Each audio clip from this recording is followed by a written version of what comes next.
The total number of hydrogen bond of DNA double helix strand whose one strand has the following sequence of bases. ठीक आहे, एक strand दिलेला आहे डीएनएचा, त्यांनी विचारलेलं आहे नंबर्स ऑफ हायड्रोजन बॉन्ड. ठीक आहे, तर सगळ्यात आधी काय करायचंय, तुम्हाला जी स्ट्रँड दिलेली त्याचा कॉम्प्लिमेंटरी काढायचा. सगळ्यात आधी काय करायचं, कॉम्प्लिमेंटरी काढायचा. कॉम्प्लिमेंटरी नंतर लक्षात ठेवा गॉनिन आणि सी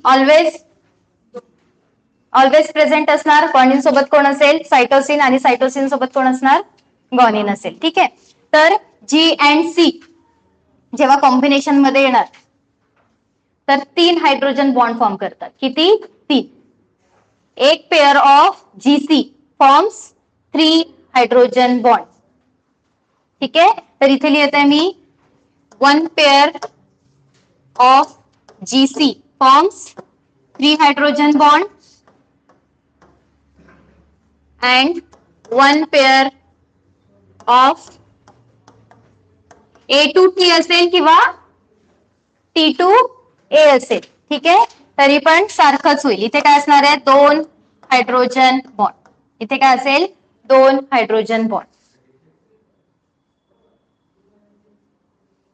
इथपर्यंत झालेलं आहे. आधी काय करायचं आहे, कॉम्प्लिमेंटरी स्ट्रँड काढायचं. 5 डॅश आहे, तिथे काय येणार 3 डॅश. जी च्या ठिकाणी काय येईल, C, G, C, then G, T, T, T, इथे काय येणार A, G, C, C, G, A, T, आणि काय येणार 5 डॅश. हे काय आहे, काय आहे, कॉम्प्लिमेंटरी स्ट्रँड. ठीक आहे, आता काय चेकआउट करायचंय, किती जीसी पेअर आहेत आणि किती एटी. चेक करो, जीसी किती आहेत, जीसी पेअर किती आहे आणि एटी पेअर किती आहेत. जीसी बघा 1 2 3 4 5 6 7.